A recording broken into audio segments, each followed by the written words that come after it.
So it looks like after crossing some lines in last week's episode, Oliver is headed to level 2 in this trailer. Let's check it out and break it down.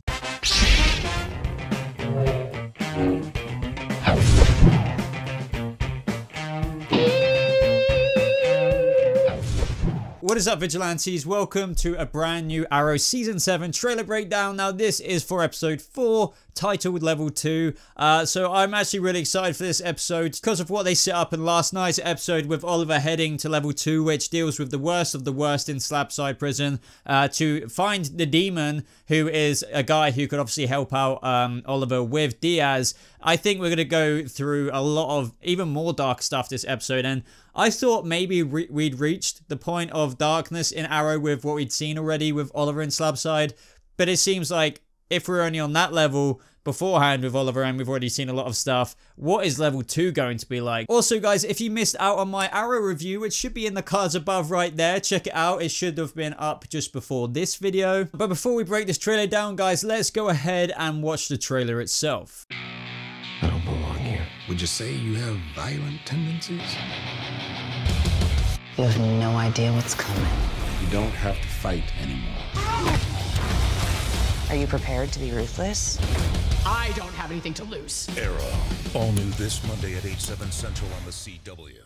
And along with this trailer, guys, the synopsis for this episode is as follows. Oliver makes a drastic move in his quest to find Diaz. Like her husband, Felicity pulls out all the stops to get to Diaz. Meanwhile, when arsonists target Renee's community center, injuring Zoe in the process, the mysterious new Green Arrow swoops in to save the day. Faced with pressure from the mayor to capture the vigilante, Dinah must decide if following the rules at all costs is the best plan to keep the city safe. So in this trailer, we see Oliver, I believe, if I remember correctly, in the hole, because I think he was in there after what he did to the guard at the end of that episode where he stabbed himself. Now, I think maybe he's in the hole before he goes to level 2, or maybe they're just trying to prevent him from going to level 2, and this is exactly what we see through them even talking to him, saying, would you say you have violent tendencies and you don't have to fight anymore? But I'm pretty sure, as we know, Oliver needs to get to level 2 to find the demon,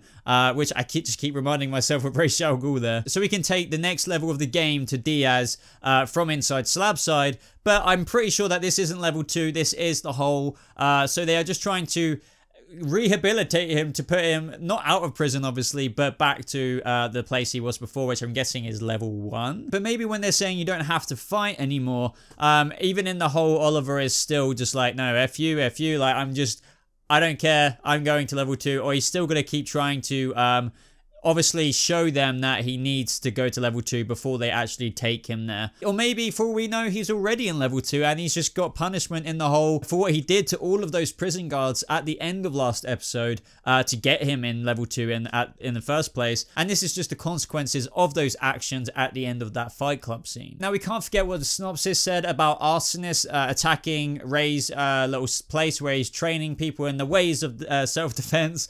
And that's when the mysterious new Green Arrow drops in, and we actually get a really good shot of the new Copycat archer. Now, a lot of people online are believing this to be Emiko Queen. Now, we do actually get, normally the lighting is very, very bad, and we can't even see the person's chin here, but we actually can see you know, the little Green Arrow mask that I'm just going to say she is wearing. Now, I can't say those eyes look like girl eyes, but they kind of, I don't know if you think that, maybe your brain will play tricks on you. Either way, I can't wait to see the Copycat Green Arrow here. Obviously, the Copycat Green Arrow must have a soft spot for Renee, especially after that he helped them get away at the end of a couple of episodes back. Obviously, we saw Wild Dog in that kind of cloudy fog when Dinah tried to arrest I think that was episode 1, I think. And not only that, Renee has been very vocal about his support that maybe the Copycat Green Arrow, despite killing people, isn't really necessarily doing the wrong thing. If anything, he's giving hope to people of the city again, even to the kids of his class. So when all of this is going down in the episode and the Copycat Green Arrow marches in, it's going to be really interesting to find out what happens between Renee and the Archer there. I mean, will the Archer even reveal himself or herself to Renee? But that's not the only thing we have to think about as well, because the synopsis said that Dinah kind of has to make a decision, and as we know, she's been like hell-bent in a way to like, no vigilantes, we're not vigilantes, so there can't be this copycat Green Arrow out there. So she's gonna be like, am I gonna arrest this or attempt to arrest the copycat Archer, or let her go, or let him go?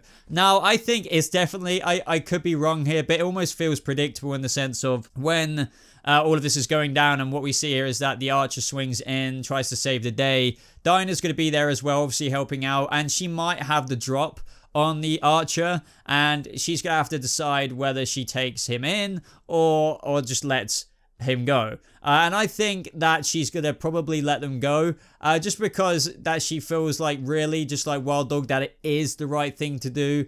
And that after saving Wild Dog's little center, that she must feel like it's a bit of a dick move to then be like, right, I'm taking you into, you know, SCPD. Like, I just think this is kind of predictable. Now, also, as the synopsis gave us a bit more context with everything, as it does every week, Felicity is going and crossing the lines as well. As we know from the end of last episode, she captured Silencer, kept that away from the FBI, Agent Watson.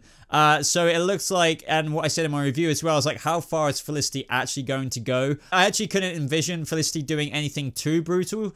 So maybe this is why, as we see in this trailer, we see Black Siren has actually come along to help out. And obviously Felicity has probably approached her saying, look, I'm obviously not a brutal person, but you could probably torture this person to get information on Diaz and his location and what he's up to. And we even hear Laurel say, you know, are you prepared to be ruthless? And Felicity's like, I've got nothing left to lose. So I don't think Felicity's going to do anything ruthless. It's more just like, are you prepared to be ruthless through giving me permission to kind of do what I have to do to silence her, to get some information out of her. Now I believe what Laura's, I think, slapping down on what the surface there is that sonic manipulator of silencers. Maybe just a flex saying, look, you can't do anything to me, and I can pretty much kind of torture you right now with my sonic cry if I wanted to.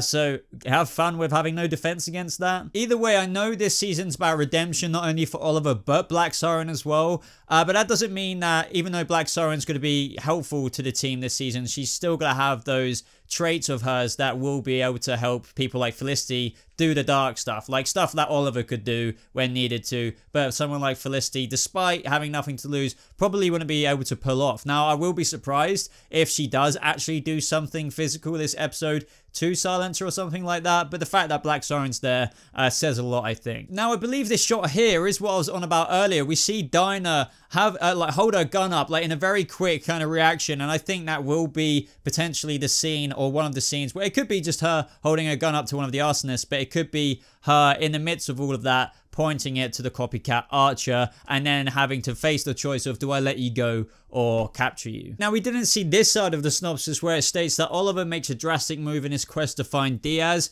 Now, I assume the drastic move will be outside the hole, so I'm guessing a little portion of Oliver's stories or scenes in this episode will be him being talked to, as we see in the trailer, him being drugged, told not to fight back and stuff. But once he does probably get moved to level 2, doing something drastic, well, I wouldn't be surprised if he already starts something and ruffles the feathers of an inmate of level 2, so one of the big dogs. He might just go straight in there and go straight for the trouble just to get the demon's attention, so he can actually get some stuff done, as it states here in the synopsis, a drastic move in his quest to find Diaz. I mean, as I said earlier, the thing that's exciting for me here is that we thought the current level was bad.